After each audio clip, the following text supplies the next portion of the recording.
Good afternoon, Space Fam, and welcome to Starbase.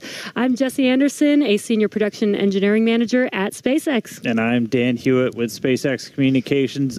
Awesome to have you with us here in Texas, Jesse. Welcome to Starbase. First time, right? Thank you so much, Dan. Yeah, my first time here, and it is mind-blowing. I went out to the pad this morning, and the scale of the vehicle is just insane. Dwarfs everything. And for those of you watching at home, in case you missed the news, Starbase is no longer just a cool name. It is now officially an incorporated city in Texas, and we'll have more on that a little bit later today. Yeah, right now, though, we are counting down to Starship's 9th flight test, currently targeting the very start of our window at 6:30 p.m. Central Time. Good news right up front, not tracking any issues with the vehicle. Weather is gorgeous out there right now. Rain this morning, little bit of wind, nothing now, nothing to worry about. Looking good for a launch.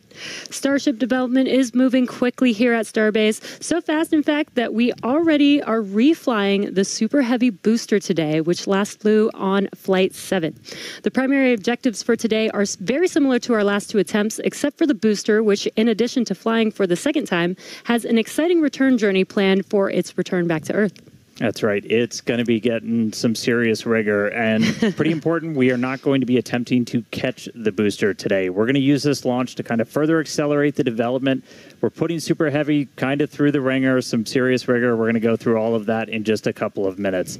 We're also hoping to get Ship into space, and it's got a couple of objectives like deploying simulated Starlink satellites and then a range of experiments during its reentry. We're really trying to test the limits, the capabilities of that heat shield, the flaps, the structure, everything about it. Primary payload on this flight, once again, as always, is data. It's definitely a very big day for both stages. There's always a chance we don't reach every objective that we set for ourselves, but success comes from what we learn on days like today. And of course, whatever happens, excitement is guaranteed. Yeah, that's right. Progress is not measured by single flight tests. It's whatever that timeline overall is, and getting us closer to establishing self-sustaining civilization on Mars, making life multiplanetary. Every time we're learning something from these flights that will get us there, that is progress. Exactly.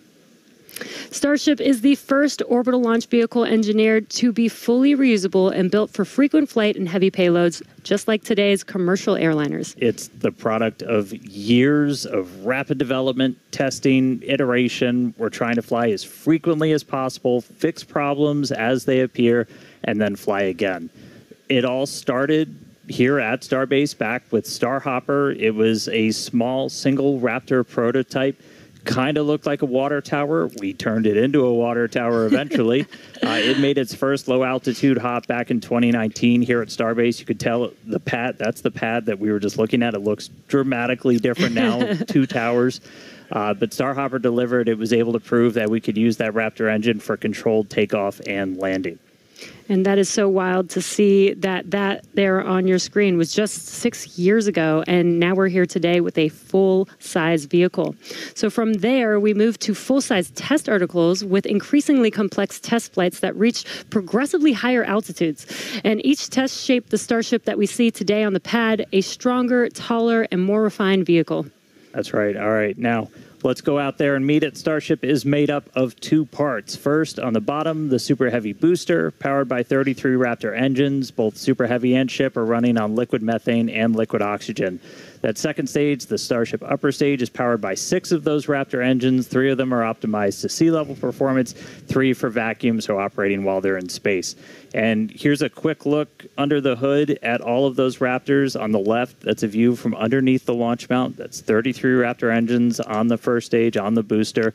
And on the right, that's a view inside of the ship. So you're looking down at the top of the booster at 6 Raptor engines inside the ship. Those are what's going to power it to orbit.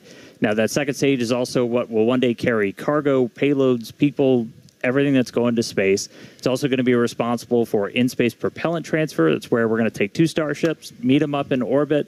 One will be able to transfer propellant to the other. That's a really critical capability for Starship to do all of these missions beyond low Earth orbit. That also unlocks our ability to send huge amounts of cargo, tremendous amounts of people to destinations far beyond Earth. Yeah, the Super Heavy booster is designed to launch, separate, flip, and return to the launch site where it can be caught by the chopsticks on the launch tower. Though, as we mentioned earlier, we are not attempting a booster catch today on Flight 9. Starship re-enters the Earth's atmosphere at the conclusion of its mission, steering itself to a vertical landing or catch, and both stages are designed to return to Earth and fly again, making this the first rocket in history that will be fully reusable.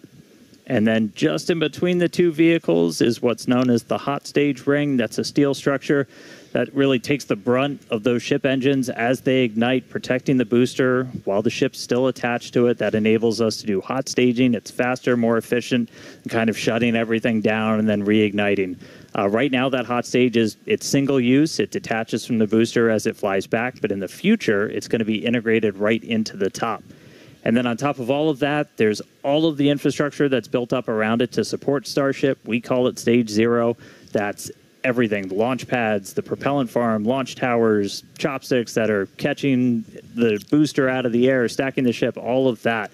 And you may have noticed we have a new addition out there near the pad. The orbital launch mount for Pad 2 has officially been installed. That's starting to come together. Just like Pad 1, Pad 2 has a launch mount. That's where you're going to put Super Heavy on top. We also have a launch tower with arms, a little bit shorter on that one. That's going to be used to stack the Starship on top, put the booster on top, catch the booster, catch the Starship. We did put the orbital launch mount on there. That's responsible for routing all of the propellant to the booster ahead of flight. Underneath it, you've got flame deflectors, the water deluge system to just disperse all of those forces. The single piece we just lifted in weighs about 1,060 metric tons, which, if you're keeping score at home, that's the same weight as about 10 Millennium Falcons. It's heavy. That's a lot of Millennium Falcons, Dan. So many. We're also currently in work on Starship's brand new pad at Kennedy Space Center's Launch Complex 39A, and we're hoping to bring that online later this year as well.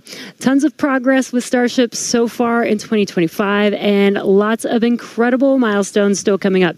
And we are still on track to lift off tonight at 6:30 p.m. Central Time. And right now, it's time to say hi to Chris, who's over there repping the West Coast Ops today. How's it going, Chris? Hey, Jesse and Dan, and welcome everyone to West Coast and Hawthorne, California. As you can see behind me, the crowd is gathering outside of our mission control room here in Hawthorne, and the excitement is really palpable as we continue to count down toward Starship's 9th flight test. Now, our mission control room here in Hawthorne usually serves as the mission control room for our Falcon and Dragon missions once they launch from Florida and California. Now, with Starship, all countdown and mission control operations actually use the same flight control team from the same location at Starbase, which you can see on your screen now. But as we develop a vehicle like Starship, we want as many experts watching over its various systems as we can. And that's what we use the mission control room here in Hawthorne for during Starship flight tests like today's. The folks in mission control, which you see now on your screen, are the responsible engineers for Starship's various systems. This includes things like booster systems, stage propellant, our ground stations, flight software, the loads, and the vehicle structures as well. And having this support gives the flight teams in Starbase immediate access to our engineers' knowledge, which is really, really important when we're making informed decisions very quickly in a test program like this. This setup has been great for Starship flight tests so far, as we've handled things like propellant temperature differences, as well as day-of-launch winds that can affect the loads placed on Starship structures during launch, and particularly during the descent of the Super Heavy booster back to Earth. So having all of these responsible engineers ready to support is crucial during Starship testing, where we place hardware in flight conditions quickly to iterate and make the best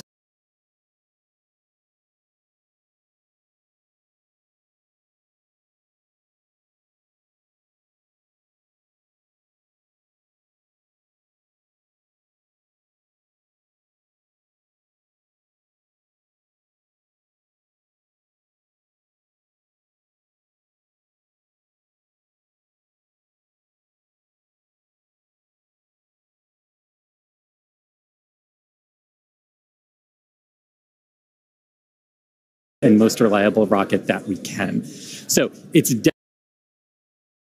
rapid, unscheduled disassembly before it finished its climb to space, which meant we didn't reach all of those additional mission objectives that we had set.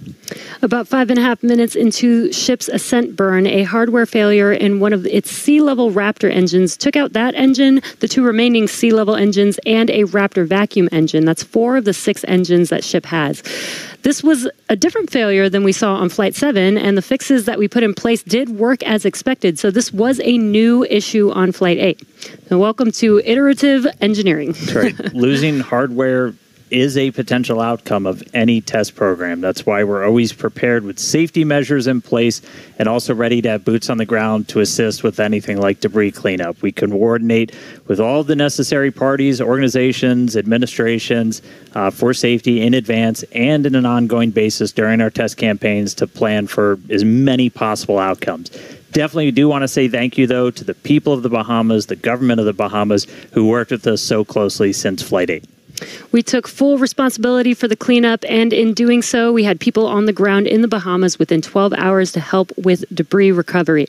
So all that said, we're moving forward in our development cycle with safety at the top of mind, and we fly again today to get this current iteration of ship to space and back. That's right. Putting hardware in a flight environment as frequently as possible, so you're seeing how things behave all together in the real world. Then you're solving problems as they pop up. That's how SpaceX developed their very first rocket, Falcon 1. Same philosophy was used to develop Falcon 9. Today, we're looking to get our first re-entry with the latest iteration of ship while intentionally stressing the super heavy vehicle during its return to get data on its boundaries. And by stressing, we mean that we'll be pushing the flight envelope of super heavy as we fly at a higher angle of attack during descent towards the Gulf. Angle of attack in this case means that super heavy is pitched up to maximize drag and slow return. Because of this test, we will not be attempting to catch and recover Super Heavy, which again is flying for its second time today. So for a brief moment, this booster will hold the title as the Super Heavy flight leader. That's right. All right. Lot still ahead for today. Let's get into it real quick with this overview. As always, everything starts with a liftoff. 33 Raptor engines igniting. Super Heavy pushing itself and Starship into ascent over the Gulf. It's going to continue for about 2.5 minutes before we get to hot staging. Ship will ignite its engines. Booster will do its boost back burn and begin its flight experiments back for a hard splashdown in the Gulf of America. Meanwhile, ship continues its burn into space. And ship will remain suborbital. We will be deploying 8 Starlink simulator satellites and then head towards re-entry. We'll relight a Raptor engine as well as test experiments during re-entry such as missing tiles, metallic tiles, loading the vehicle's flaps, and then ship will attempt a flip maneuver, and if all goes planned, we'll conclude the test with a soft water splashdown in the Indian Ocean. So that's what we have on the menu for Flight 9 today. Whole lot. Flight 8's RUD taught us new lessons about Starship hardware, specifically the Raptor engines. And as we touched on earlier, the root cause was traced to a hardware failure in one of Starship's 3 center Raptor engines. Yeah, just since that flight, we've done more than 100 long-duration Raptor tests at our facility in McGregor. Huge shout out to that team for really putting in the work to better understand what happened. As a result, the engines that are on Starship's upper stage on the pad right behind us have a few changes. One of the key ones we did was additional preload on some of the joints, essentially some additional torquing, a new nitrogen purge system for the engines themselves, and made some improvements to the propellant drain system. After our first ever Super Heavy refurb campaign, we static fired with all 33 Raptor engines. This was a chance to see all the hardware operating together, and for this flight, our teams had an opportunity to make adjustments or hardware replacements for this first ever reflight of the Super Heavy booster. And then it was ship's turn. We took it through several static fires. First, we did this short duration single engine burn to simulate an in-space reignition of Raptor using those header tanks, those smaller tanks up in the nose cone. We also completed a longer duration 60-second burn with all 6 engines. So where you're really putting the entire propulsion system that's going to be used for the ship's ascent into space through the paces, making sure everything's working together before we go stack it on the pad. And in the end, these changes represent the core of our test program. And reflying a booster for the first time is a major milestone, especially so early in the flight test program. Now, Falcon did it in just over 30 flights. And Starship's doing it today on just its 9th flight. It's not wild just because of how much faster that is, but just how much bigger Starship is. Falcon 9 can lift about 23 metric tons into orbit. Starship is designed to lift 200. That is so exciting. And on top of that, we're also reflying engine 314 for its 3rd flight, which you might recall is the engine with a pie on the nozzle. And there you can see that engine there. It is a milestone, most definitely, but we do remain focused on getting to the point where no refurbishment is needed between any of the flights. Yeah, that means we want to launch it, bring it back, look at it, reload propellants, go again. That is really what's key. That is what full and rapid reusability will look like. We're coming to you today from Star Factory, our new 1 million square foot manufacturing facility in Starbase, Texas. The Super Heavy booster is the first stage of the Starship launch vehicle stack. It's the largest boost stage ever developed for any rocket ever. Having the largest rocket ever is a very cool engineering feat, but the thing that really makes a difference is the ability to rapidly reuse that rocket to launch many other missions. Reflying Booster 14 is an important first milestone in that we have proven that we can recover a vehicle, turn it around, and fly it a second time. But it's not a victory lap yet. From an operational perspective, an ideal state looks like a vehicle where very few things have to happen on it in order to take back off again. So we catch the vehicle, put it back onto the launch mount, put a new ship back on top with its payload, refuel, and take back off. And that same booster will come back to the launch mount, and we do the same thing all over again. Falcon is, reusing at a pretty high rate, and we get to go look at them and say, what did you learn? What is good? What is bad? And as we continue to build the Starship process. Zero-touch refurbishment really looks like a commercial airliner. The advantage we have on Booster relative to when we developed Falcon 9, for instance, is this was really designed from the outset for rapid reusability. We're using all of the flight test learnings from our version 1 and version 2 vehicles in our orbital flight test campaign to inform the design of our version 3 vehicle. The next generation vehicle will be the first time that we've really attempted to make rapidly reusable thermal protection on a rocket. In the next iteration, we'll be able to add in new innovative materials and regenerative cooling that will enable rapid zero-touch refurbishment. Rapid reusability, the ability to fly, turn the vehicle around, and refly again immediately is really the key goal of the Starship program. It is so cool to see our teams working together as Starship is learning from Falcon with reusability, and now we're seeing Starship do the same thing today. So all eyes on the rocket on the pad, getting ready to launch in just about 17 minutes from now. That's right. Looking at our levels real quick, we're a little bit more than halfway full on fuel and LOX on the booster, over 80% full on the ship, so we'll have to fill those header tanks. But everything looking good. We're not tracking any issues on the range. As a reminder, we watch sea states, air, and land around the launch site here and also over in the Indian Ocean where we're going to be doing our reentry. Not tracking any blockers to launch at the moment. Weather is gorgeous, has not been a concern all day for launch. We've been moving through all of our pre-flight checkouts pretty smoothly so far this morning, getting the ship and the booster ready for prop load, making sure guidance, navigation, and control are aligned. Everything's ready to go. You can see with the frost coming off, we're getting pretty full. We started loading all of the propellants on board both ships about 45 minutes or so before launch. They kind of stagger where we start with ship and then move into booster. We're going to continue loading these propellants on board until just about 3 minutes before liftoff. We'll close out on the ship first and then on the booster. But bottom line, everything's looking great, not tracking any vehicle issues, range issues, weather issues. We're looking really good right now for a launch at the top of our window right at 6:30 p.m. Central. Yeah, seeing the propellant loading is making this getting more and more exciting. Today is going to be a wild ride for Super Heavy. We're putting the booster through several tests to expand the envelope on its capabilities and get flight data to make its return and catch more reliable. Now, another unique change in today's flight will be the addition of the first ever directional flip of the booster. That's right. If you followed previous flights and you kind of wonder to yourself, why does the direction the booster flip seem random? Surprise, it's because it was. We've got a couple of views from previous flights where you'll see the booster kind of go in different directions, and it was really small differences in the thrust of those ship engines. As they started up, they would nudge the booster in an initial direction, and so the booster would essentially sense that and then lean into it, and it'll react, the engines will gimbal, and then it'll continue the flip.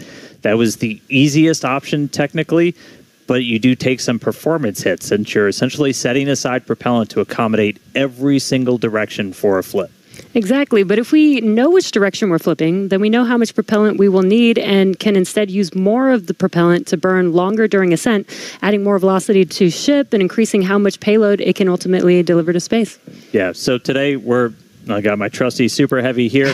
We're going to intentionally try to flip straight up. So as you're separating from the ship, we want to get to here as you're doing that boost back burn. The fastest way is to just flip straight up and go into it. That's roughly what we did on Flight 5. It's the most direct way to get into that orientation for the boost back burn. What you don't want to do is when you flip all the way down like that, we did that on Flight 7, it takes you in a big loop, uses the most amount of prop, not efficient. We're at the point where we want to start kind of tuning it in and getting some extra performance out of the booster.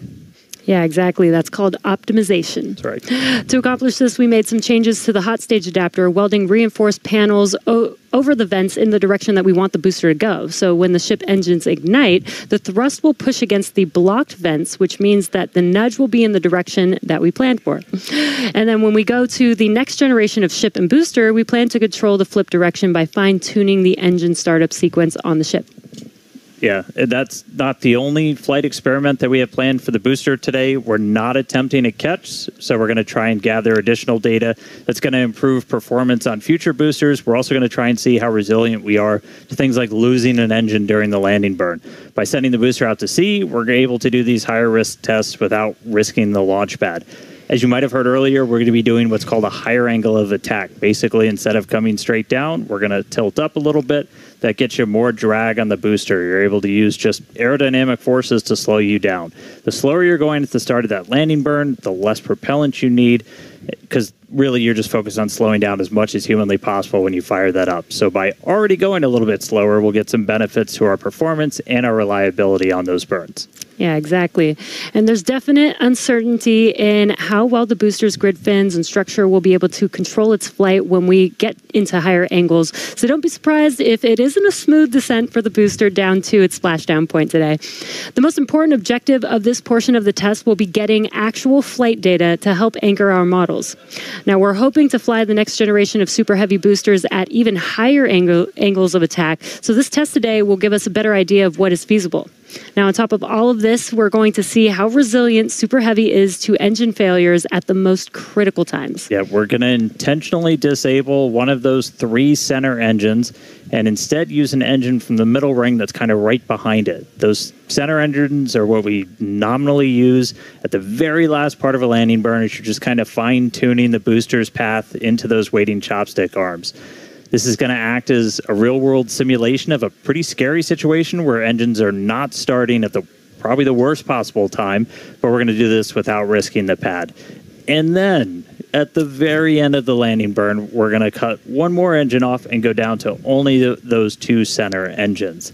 The burn is going to end while Super Heavy is still several hundred feet above the Gulf, so we expect it to make a pretty hard splashdown today. So, in all, pretty eventful day for the booster. And as many of you may know, water landings are actually uncommon for SpaceX. While other launch providers expend all of their boosters after flight, we land and reuse most of ours. All of these tests are going to help us improve future generations of Super Heavy until we reach its fundamental design, a fully and rapidly reusable and reliable rocket. All right, let's check back in with Chris in Hawthorne. How's it going, Chris? Hey, Jesse, my colleagues here in Hawthorne definitely agree with you. We can't wait to see the Super Heavy perform its second flight and see all of the work from our thousands of engineers and technicians in action today. Now, while this reuse milestone is incredibly important for Starship's development, Super Heavy boosters are not the only vehicles that we reuse here at SpaceX. We're big on reuse, and our Dragon fleet is another example of that reuse. And we actually control those Dragon missions from right here in Hawthorne in the mission control room that we talked about a little bit earlier. For Dragon and our human spaceflight program, this month also marks a big milestone for SpaceX, our 5-year anniversary of human spaceflight. Now, NASA astronauts Bob Behnken and Doug Hurley got us started back on Demo 2, which was notable for being the first time since the retirement of the shuttle program in 2011 that people launched to orbit from U.S. soil. Now, in those 5 years, we have launched 17 human spaceflight missions, 11 for NASA, and 6 commercial missions, including Polaris Dawn, with our first commercial spacewalk in history, and From 2 earlier this year, which became the first human spaceflight mission ever to explore Earth's polar regions. We've flown a total of 66 crew in those 5 years, and we are expecting that number to grow significantly in the coming years. Now, most recently on our From 2 mission, the crew offered unique glimpses into the orbital spaceflight experience. And this was honestly just so cool to see. Thank you to our Starlink teams for making everything with the From 2 crew shared possible. This honestly made me feel like I was right there with them in Dragon. They were living, they were working, they were relaxing, they were doing their experiments while also having fun. Basically, just being people and inviting us along for the ride. And that was really meaningful. Being invited up there really showed how these are just the early days on the road to making life multiplanetary. And the vehicle that's going to make all of that happen is Starship. And Dan and Jesse, I don't know about you, but that is definitely a future I have wanted since I was a little kid, and I cannot wait to see us make it a reality. Yeah, right there with you, Chris. It's the fact that we're getting close to that being reality, that the vehicle that's going to go is sitting on the pad right there. Like, that's endlessly exciting. All of that's going to include sending humans, all of the infrastructure for a permanent presence on Mars. And we're looking ahead to sending the very first Starships to Mars as early as next year. Yeah, this will help prove that we can actually get to Mars with a focus on learning as much as possible while demonstrating what will be needed for Mars transit and landing.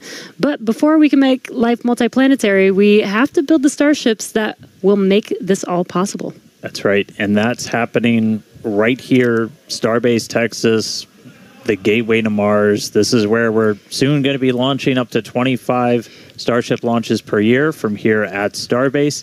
And the place is changing every single day. We've grown quite a bit just in the last couple of years. There's a couple hundred employees, their families living amongst actual rockets. We're in the process of expanding production and integration. We've got a target of 1,000 Starships a year we're going to try to hit. And recently, we did become a city of our own. We're the first city in Cameron County in 30 years. And that's just going to help us scale more quickly, try to build out the best community possible for all the people that are building the future of humanity's place in space. Starbase, pretty easily one of the most inspiring, exciting, unique places to live and work on the planet. As usual, shameless plug, we're always hiring. Come help us build the gateway to Mars. Visit spacex.com/careers. You can see all of our openings. And this is my first time in Starbase. And Dan, the Star Factory is a manufacturing engineer's dream. To be able to build a factory like this at such a large scale with such a large scale vehicle is so wild to me. And though I'm just visiting, Chris is hanging out right where I call home base. So let's check back in with Chris in Hawthorne. Thanks, Jesse. Yeah, everything here in Hawthorne is looking good. The crowd is gathered, really excited to watch the hard work of all of their colleagues come to fruition here for Starship on its 9th flight test. Not tracking any issues. We are excited to watch Starship do its thing today, make it halfway around the world, and test a lot of those critical in-space maneuvers and operations that will be vital for the program's continued operation. So, Dan and Jesse, we can't wait for liftoff. Let's have a good flight today. Thanks, Chris. Now, if you're just now joining us, where have you been? But we're glad that you're joining us now. We are at T-minus just under 6 minutes until liftoff of the 9th Starship test flight. So far, the range is looking good. All the airspace and trajectory area that we are going to be launching through is looking good for our test flight today. Weather has been great. It was a little rainy and windy this morning, but it cleared up. It looks beautiful here in Starbase, and propellant loading continues on both stages. All right, yeah, it is continuing. We're a little over 90% full on our booster. We are pretty much full in the main tanks on ship, filling up those header tanks. We're going to continue loading prop for about 2 more minutes. Once we're done with that, you've got just under 11 million pounds of liquid propellant spread across those 2 stages. After we get through all of that prop load, our stage 0 will get ready. The ground systems will go through pushbacks, clearing all of those fluid feed lines back to the propellant farm, getting ready for launch. We did just see they did a flap wiggle check, so the final flap check on the ship. We're doing final alignments of the guidance, navigation, and control system, our thrust vector control, essentially our steering, checkouts of the flight safety system. So everything progressing right now. If we do need to hold, that can come at T-minus 40 seconds. That's a point built into the countdown where we can pause to wait for any final checkouts, pressurizations, anything that we need to complete. We can hold there. We will only hold there if we're tracking an issue. We're not currently tracking anything that will hold us at T-minus 40 seconds. But if you've seen a Starship launch before, they can happen. We can push through them and then launch that day still. Exactly. But when we do pass through T-minus 40 seconds, a number of events will occur in rapid succession. The ground spin and ignition systems come up to flight pressure, ship goes to internal power, and then after that, the quick disconnect or QD arm lockout is removed in preparation for retraction just shortly after T-minus 0. And once we pass T-minus 40 seconds, we do still have the ability to recycle the count under certain conditions back to T-minus 40 seconds, and then hold there to assess what happened and see if we can proceed again back down to T0. Yeah. There are a couple of things, kind of gates in that timeline that if we pass through that and we hit a hold, we'd have to scrub for the day. One pretty visual one will be if the water starts flowing for that deflector system that's underneath the launch mount. That happens right at around T-minus 10 seconds. For flowing water, we can't turn it off after it starts, and if we hit a hold, we're scrubbed for the day. We would need to refill those water tanks. We would also at that point need to refill all of the propellant tanks, as 11 million pounds of propellant is a whole lot. We can typically do that in about 24 hours, so we can always turn around to try again tomorrow. But we are coming up on 3 minutes away from liftoff. We should be hearing that we're closed out of prop load on the ship at this point. Booster coming up shortly. And wow, the weather just looks amazing there with Starship on the launch pad. Just about 2 minutes and 45 seconds from T0 with a lot of objectives for today. The booster, the Super Heavy booster flying today, will be flying for its 2nd time. Last flight was on Flight 7 and just turned around in 2 flights, which is pretty incredible. I'm super excited to see that booster fly again. All right, we did just hear we are going to hold at T-minus 40 seconds. So we'll pass along some more information once we hear that reason. But again, that's not the end of the day. We can hold at T-minus 40 seconds for quite a few minutes. We eventually have to start looking at our temperature of all of our propellant on board. That's usually what drives us to, if we've held too long, we have to stand down for the day. So we are expecting a hold at T-minus 40 seconds. Sounds like we're going to be doing some additional checkouts on the booster Raptor while we're at that T-minus 40 second mark. So we will expect to see the clock pause at T-minus 40. And then again, we've got a couple of minutes. They can work through the issues. If we're able to clear them, we can still launch today. If it's something that we can't, we can always stand down, turn around, recycle, fly again tomorrow. Again, that's really important. This is what terminal count is exactly for, is to be checking the vehicle, monitoring the vehicle systems as it makes its way down to T0. And again, this gives us the ability to catch anything and be able to hold, as Dan has been saying, and recycle if we need to, or pause so that we can work through those issues and see if it's something that we need to stand down for. And as Dan mentioned, we will be holding at T-minus 40 seconds, so in about 20 seconds from now.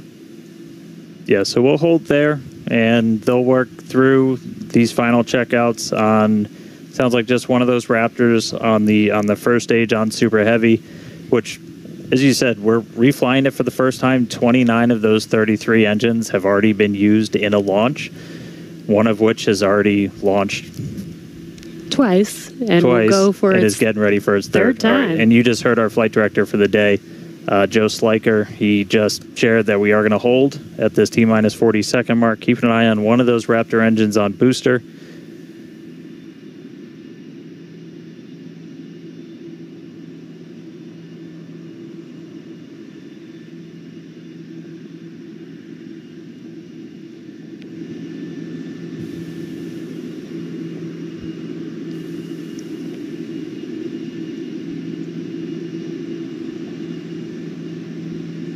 And if you're just now jumping in, we are holding still at T-minus 40 seconds.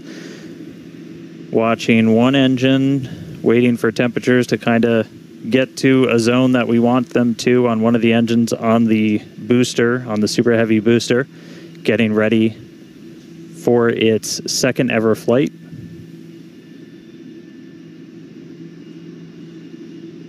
We'll just continue to hold. Again, we can hang out here for several minutes. We held for a while on the first attempt last time, and then cleared it, and then we triggered a different issue on the ground side. But again, this is exactly what it's for. This gives us the best chances at success. And the clock is rolling. There we go. All right. T-minus 30. Let's listen in. Watch that first flight proven Super Heavy. Get ready to take off from Starbase.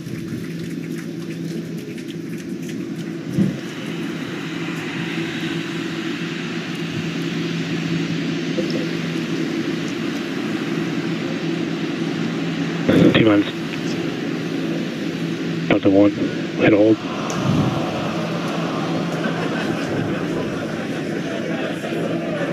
We did have a hold. And looks like the clock jumped back to T-minus 40 seconds.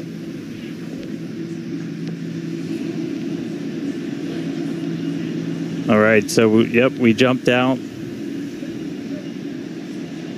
I did not see the deflector go off. So hopefully we were right at around that T-minus 10 second mark. And if we were before that T-minus 10 second mark, we do have the ability to recycle, as we mentioned earlier, back to T-minus 40 seconds. So it looked like this time it was a ground side issue. We're taking a look at this real quick. So again, we're back at T-minus 40. We're gonna hold for a little bit. We are still not scrubbed for the day. Give them a couple of minutes to work through this. Again, we can hang out at T-minus 40 for several minutes. Eventually, we start looking at your bulk temperatures and all of your propellant on board the vehicle. We're not actively replenishing the propellant on board Super Heavy and Starship, and so you don't have essentially forever to hang out before things start to warm up. And you do want to make sure your temperature's in a really stable range for a healthy startup on Raptor engines. So they're going to work through this issue. We can continue to hold here for a couple of minutes. What's launch without a little extra added excitement?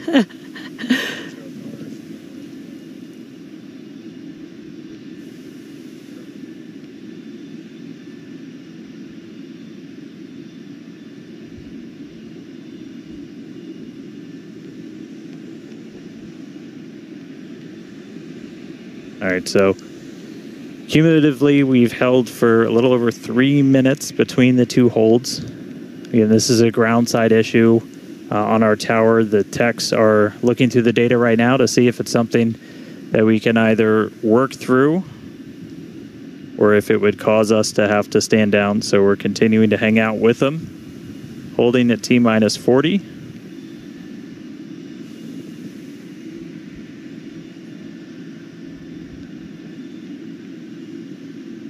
And if you're just joining us, we did initially hold at T-minus 40 seconds. We continued the count but recycled before we got to T-minus 10 seconds.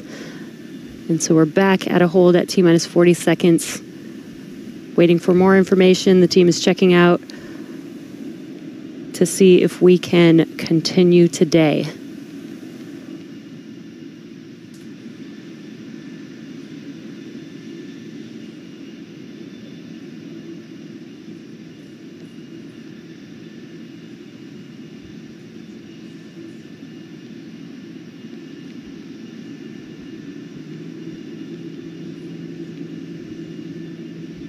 And we're continuing to hold here at T-minus 40 seconds. We've been holding for just about 5 minutes now as the teams evaluate if we can continue to T0 for Flight 9.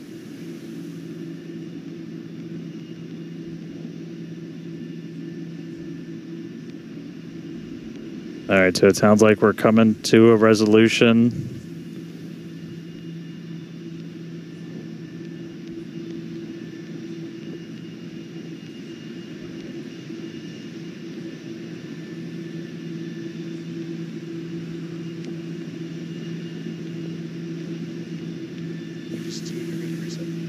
All right, so we are getting to a resolution. We're going to reset everything.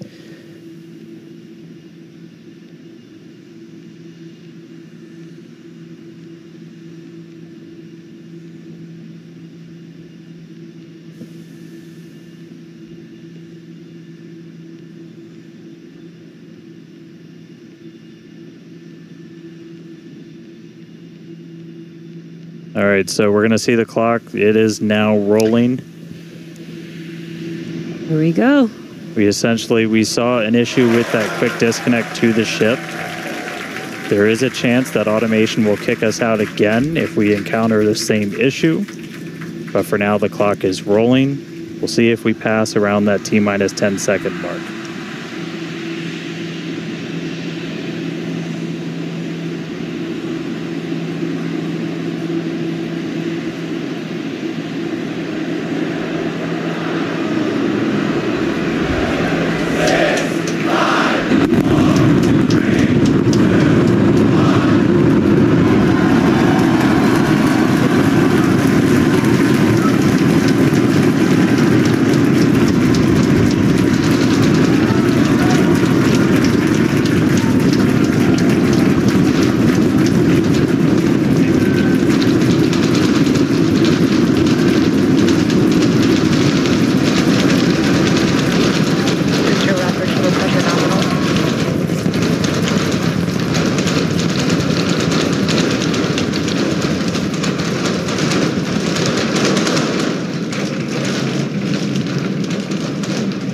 Plus 40 seconds, it's one hell of a sight from here. We see it arcing right over top of us. We see 33 out of 33 Raptor engines lit on Super Heavy as it starts to ascend skyward.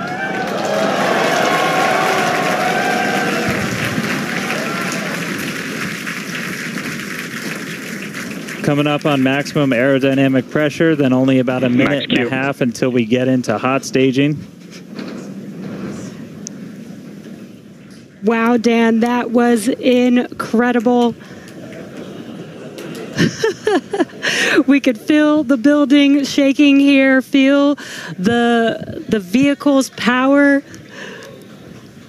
Now we're just about a minute away from shutting down those engines on the booster. Again, this booster is flying for its second time today. All right, so hot staging coming up a little under a minute. We're going to see all but the 3 center engines turn off on the booster. So our version of MECO, most engines cut off. And then just a few seconds later, hoping to see 6 engines ignite on ship to push it away.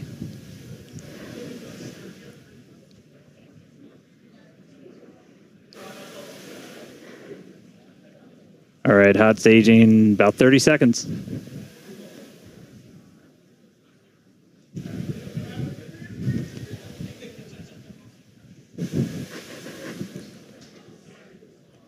And definitely keep an eye on which way the booster flips. First ever directional flip we're going for today should flip straight up.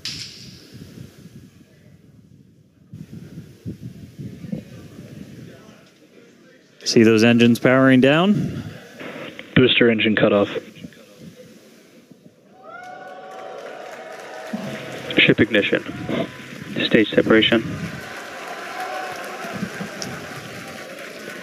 Incredible flip by Super Heavy Booster, and you can see those 6 engines, those 3 engines on the ship ignited. 6 healthy Raptors running on ship, on its way to space.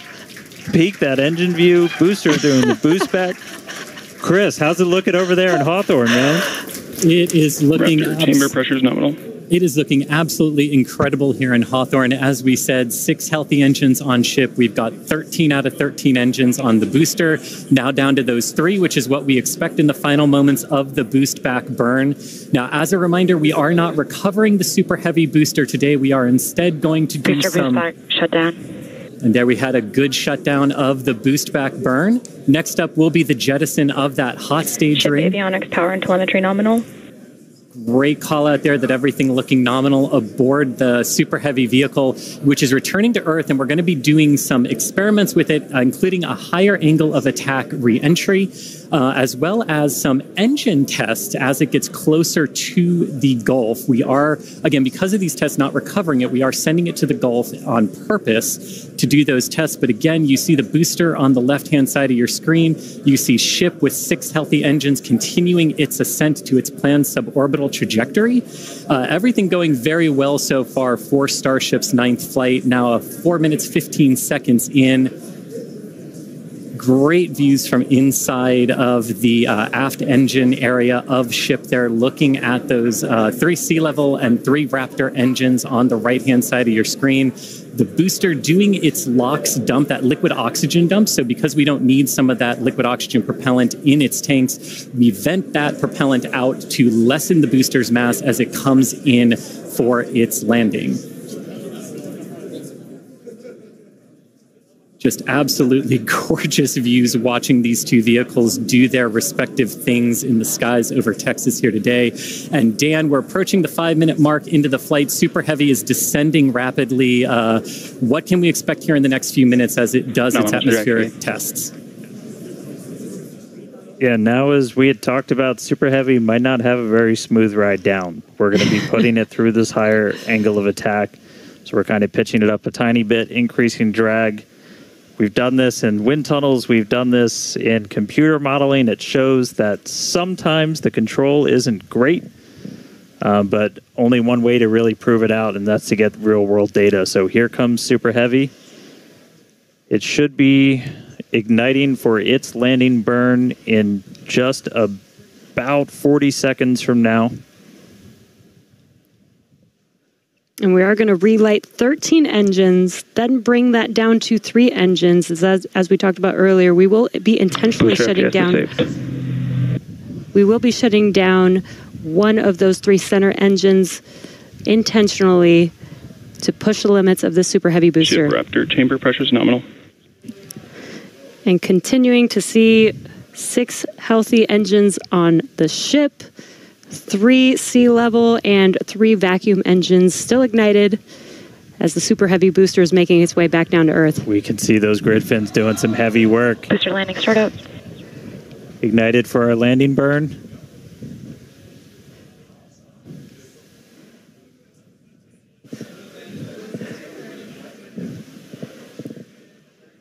It may have ended with that landing burn. Does look like we lost telemetry from the booster once we started into that landing burn.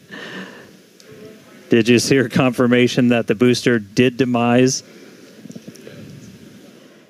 So the booster's flight ending before it was able to get through landing burn, but again, we are not bringing that back. We're expecting it to make a hard splashdown in the Gulf. We were getting live data back the entire time through that high angle of attack flight, so that was something that was really vital for us to get during this reuse. First free flight of booster in the books. All right, ship has about 2 minutes left. In about 2 minutes, we expect all 6 Raptor engines to shut down. That will be SECO basically second engine or second stage engine shut off. And these are some incredible views, Dan, from the aft end of the ship, watching as the engines stay ignited with the Earth in the background. As always, the Starship avionics team, the techs. I think we just heard the booster. But, all right, we got about a minute left into this burn. All eyes definitely on ship as we get through the final stages into its ascent. We're expecting it to start to cut those engines off in about 45 seconds.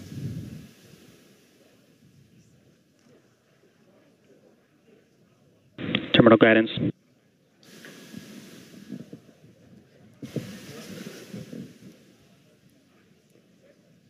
All right, just about 30 seconds to go. We're in terminal guidance in the final stages of this ascent burn. We did see shutdown of the Raptor engines. We do stagger these, so we do the Raptors first. Those 3 have shut down successfully. Sea level's still running. Ship engine cut off.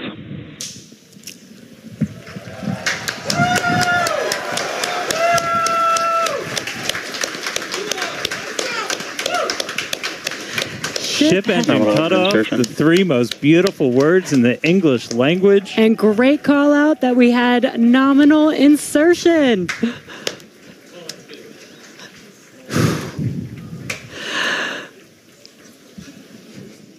An incredible flight test so far today.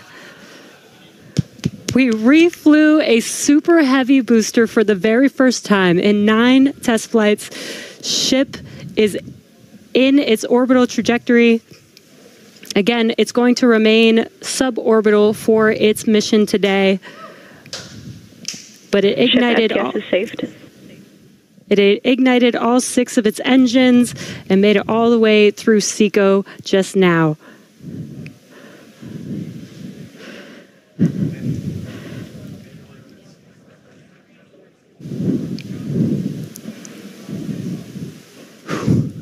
What a moment. Huh. Incredible. All right. But I mean, that's still lots to come for the rest of this flight. Per usual, I need to collect myself. Hey, Chris, how's it going over there in Hawthorne, man? How's everybody doing? I think the elation and the excitement and the happiness at what we just saw achieved carried through across all of our sites. What an incredible view to see Starship back orbiting the Earth just under 11 minutes into our mission. Absolutely exciting to see all of this and super pumped, especially to see all of the team's hard work in action here today. As guaranteed, it has been an exciting evening so far for Starship's 9th test flight. We lifted off a little bit after 6:30 p.m. after a couple of holds that were triggered at the T-minus 40-second mark, but we were able to clear those, one on the Raptor, one on the tower, and we were able to lift off successfully from Starbase. 33 out of 33 Raptor engines lit on the Super Heavy, all 6 engines lit on ship, bringing it to its planned suborbital trajectory around Earth. But as Dan said, we've got a lot still coming up in our flight sequence. So coming up at about T plus 18 minutes, 26 seconds, we'll have the first deployment of simulated Starlink satellites planned from Starship. That will be followed at about T plus 37 minutes and 49 seconds by the relight of a single Raptor sea level engine in space. This is going to help us gather data on our ability to do a deorbit burn for future Starship missions that will go orbital. And then, of course, one of the biggest tests yet to come is the new heat shield modifications to Starship. And that'll start with reentry into Earth's atmosphere at about the T plus 45 minute mark, which should take about 16, 18 minutes to complete. And now today's reentry is going to test that heat shield like we said, specifically how Starship will hold up to 100 missing heat shield tiles on its thermal protection system. Now, we purposely took those 100 tiles off over very critical areas of the vehicle to be able to safely test on a flight like this suborbital trajectory into the Indian Ocean what might happen on an operational flight in those areas if we were to lose the primary heat shield tile over Starship. So very critical test coming up. And then after that, we'll have the final descent where we will again be pushing Starship to its limits. We definitely pushed the booster to its limits today to gather data, and we're going to be doing the exact same thing on that ship, seeing how the ship handles various flight conditions that we will need it to fly in as we look to one day soon bring ships back to Starbase for catch and reuse. Now, while there are payload simulators on Starship for deployment today, as we will see in a few minutes, the primary data and the primary payload for today is the data. And today, just like with Starship's previous test flights, that data is coming to us courtesy of our Starlink network. In fact, it is from Starlink that you are seeing these wonderful views of ship in space right now. So, and I can't wait to see Starlink really provide those epic views and that data transmission during reentry, which is very, very critical to getting that data during reentry. So, Dan and Jesse, it's been an exciting day so far. There's more to come as we get ready for Starship's first ever payload deploy. What can we expect next here in the next few minutes? Thanks, Chris. Just going to reiterate, thank you to the Starlink team for these incredible views today. In a few minutes, Starship will deploy 8 Starlink simulators, similar in size to our next generation Starlink satellites. The Starlink simulators will be on the same suborbital trajectory as Starship, meaning they will passively re-enter the atmosphere, just like Starship. With tests like these, we can see how Starship's payload deploy systems work in flight while ensuring that the simulator satellites pose no safety risk to people on Earth or for other satellites in orbit. Now, this also ensures that any parts of these simulator Starlink satellites that do survive reentry splash down harmlessly in the middle of the Indian Ocean.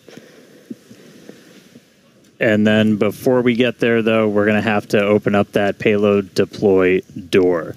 So we've only ever done that one time before. Pretty sure it was Flight 3. Someone on the internet, please check me. But that was the only time we ever opened it. And we've had Starlink simulators on the last 2 flights, but we haven't gotten to this moment yet where we're able to open up the payload door and start deploying these.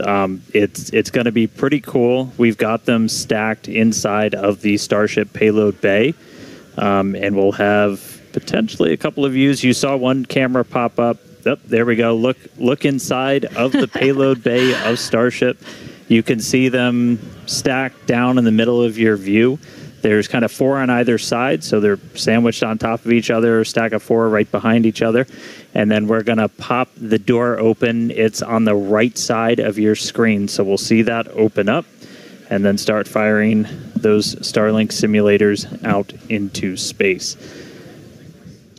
We are expecting the payload door to open in a little over a minute from now.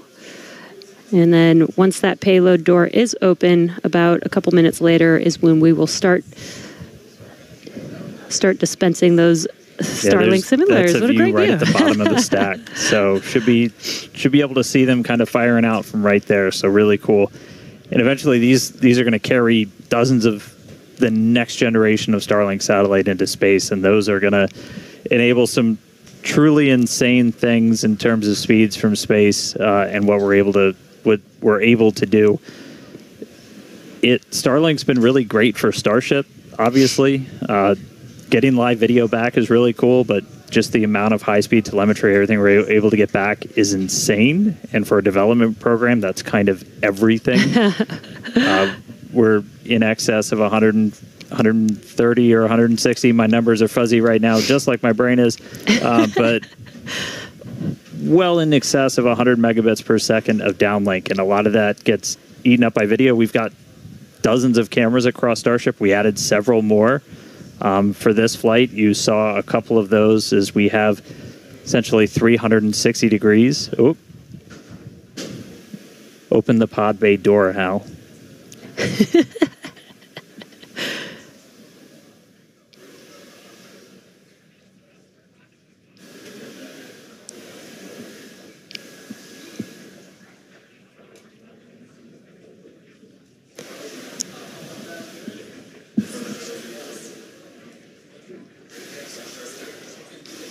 Now we are expecting the payload door to open any moment now. So we're watching out for that. Again, you're looking at the inside of Starship as it's suborbital.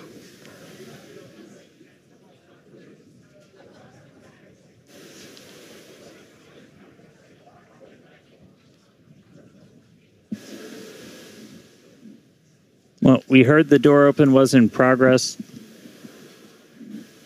It was unable to actuate all the way open, so they are going to close it back up. Hal told me no. He said, I'm sorry, Dan. Can't do that. Looks like we won't get the door open today.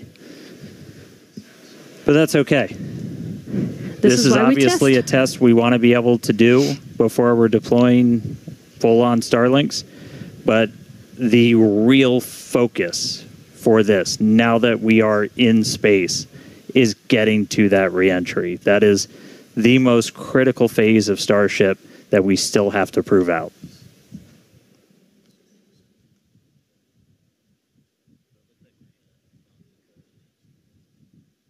All right, well, so it does look like we're not going to be able to deploy Starlinks today, but we should have pretty frequent views from Starship. They might cut in and out every once in a while, but should be pretty regular. We are in darkness right now, so might be a lot of black, but the cool part is when we get to reentry, it's going to be daytime. Yes, and we did that on purpose so that we can get some live daytime views as ship is returning back to Earth. All right, so we are going to take a break.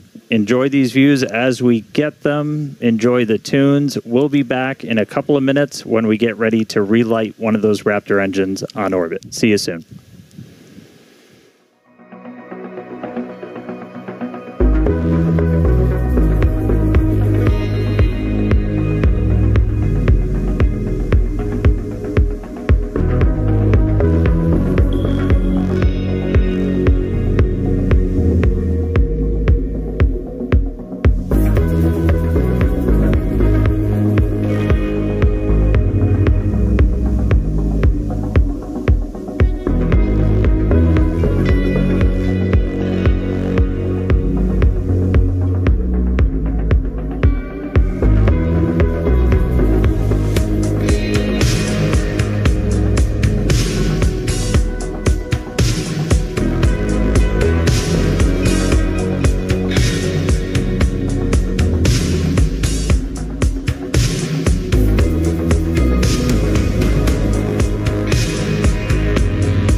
All right, if you're just tuning in, we are about 30 minutes into today's flight test, and the ship is on its suborbital trajectory. As you can see in some of the views and from some of the telemetry, we are in a little bit of a spin. We did spring a leak in some of the fuel tank systems inside of Starship, which a lot of those are used for your attitude control.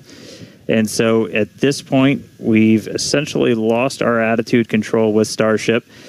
We are still on a path toward re-entry. We are suborbital, so no matter what, we are going to enter. However, this lowers the chances for it to be a controlled re-entry. So if you think back to Flight 3, when we had something similar happen, just the end symptom of a loss of attitude control, we were in a roll by the time we hit re-entry. So we are going to re-enter. We should hopefully still have views. The Starlink satellites are pretty robust to still maintaining contact. We've got 4 of those terminals on the vehicle, and they're pretty robust to maintaining contact even when we are in a spin, essentially.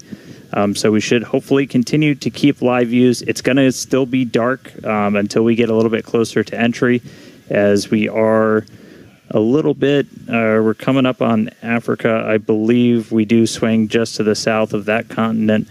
And by the time we start heading out over the Indian Ocean, we'll start heading into a sunrise. So, not looking great with a lot of our on-orbit objectives for today, where we were hoping to do the PEZ deploy and relight an engine, and then really importantly, get into that controlled entry to really put the heat shield through the ringer. Nonetheless, Starship marching forward towards that re-entry over the Indian Ocean. So we'll continue to hang with it and give you any updates as things continue to change.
All right, so 36 minutes, 15 seconds into today's flight tests. You're seeing some flat movement here on the ship.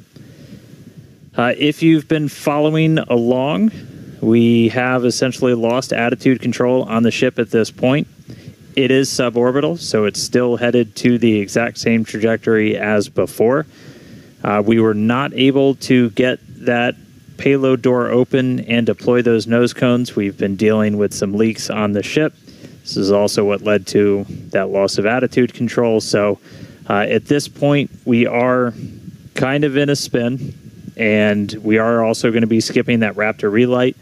If you've followed through the history of Starship, something similar happened, different cause, but same symptom back on Flight 3, where we weren't able to maintain attitude control in orbit. And so we're going to skip the relight of that Raptor engine while we're in space. We are going to still proceed with entry, but as we are not able to control the attitude of the ship, as we get into entry, it will enter in whatever orientation it is in at the time. Which does not bode well for the ship's heat shield, as we're not going to be essentially aligned the way that we want to do for reentry. So it is definitely coming down. It is definitely heading to the Indian Ocean, but our chances of making it all the way down are pretty slim. So we'll still get as much data as we can. We're still getting live telemetry, live views from Starlink the entire time. And we'll continue to stick with ship as it continues on. We are about 10 minutes away or so until we start getting into entry, and the light will start to pick up as we cross the Indian Ocean, and we'll start to see a little bit more daylight, and we'll, as always, as long as we maintain that comm link, get some plasma on the way in and start to bring the Starship back through the Earth's atmosphere. So that coming up in about 10 minutes or so. So we'll check back in with everybody in a little bit.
All right, so we are 42 minutes and change into today's flight test. You're seeing the light show start as Starship is getting closer to its reentry. If you're just tuning in, we were able to successfully make it to orbit, run into a couple of issues as we've coasted to our entry point over the Indian Ocean. At this point, we had lost attitude control of the ship and entered into a spin. The team made the call to do what's called passivate the vehicle, so we're essentially venting all of the remaining propellant overboard, and it's going to make an uncontrolled reentry. Important to note, this is a contingency that is planned for, and we clear the zones in the Indian Ocean where these entries could take place. So we're not going to come down exactly where we would have had nothing happened, but we do clear a tremendous amount of space out in the Indian Ocean in the event that we run into this. We understand that there are always risks, essentially, with these flight tests, with the hardware, but we don't really accept any compromise when it comes to protecting people. And it is one thing to note is we will actually still re-enter in our planned airspace zone, which is good. That is exactly what we planned for. You know, we do plan for if something does go a little bit off nominal, that we have enough airspace cleared out for situations just like this. Yeah, re-entry is still just that really critical phase that we need to try and gather as much data, as much information as possible. Is a fully reusable heat shield has never been flown before, the history of space flight, and that's something that Starship still has to crack. And so we had a whole range of experiments on this one at this point, and we just started to lose some of our cameras, so it's very possible that we'll start to lose contact with Starship a lot sooner than we would have if it was a nominal reentry. So we are expecting it to break up essentially on its reentry over the Indian Ocean. So not able to do a lot of our on-orbit objectives today, but just the fact that we, got it into space was just a really big moment for a lot of the team.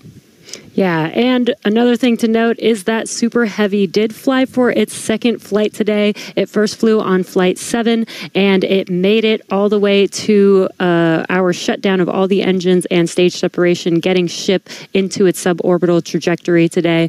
It did ignite its 13 engines, but it did demise at that point.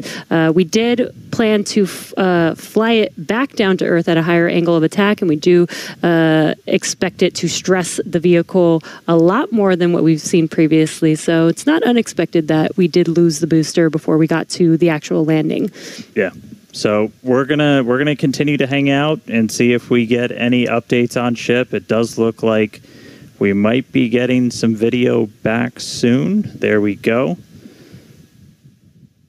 So this is a view essentially on the top part of Starship. You're looking up at the payload bay and towards the nose cone. So views are going to be a little bit scarce potentially, as again we are in essentially a tumble. We had lost that attitude control. So Starlink, when it's able to connect, able to feed this down. We are at the phase where we would expect entry to start within the next minute or so. So we are entering uncontrolled, but again, we're entering into an airspace and a sea space that is cleared and monitored in advance of launch and before we get to this phase. And with the views that we are able to see, you are seeing a lot of that plasma build up. During reentry, we do expect the vehicle to see about 1400 degrees Celsius. And there you can see the flap feeling that temperature there, a little bit melting away. But as we expected with the spinning of the vehicle, we are no longer controlling the attitude of the vehicle. So this is now, at this point in the test flight, it is expected to see it begin to demise a little bit on its way back down to Earth. Yeah. And so we'll stick with it for as long as we're kind of getting any reach back from the ship as it starts to make this reentry. But yeah, so it's re-entering actively right now. And again, we did do what's called passivation. So you essentially vent all of your excess propellant overboard before you hit the atmosphere. That's a safety measure we can take on the ship while you still have contact with it. So that was done. It's now coming down in the predetermined hazard area that was cleared ahead of flight. Not controlled, so we're not going to get all of that reentry data that we're still really looking forward to.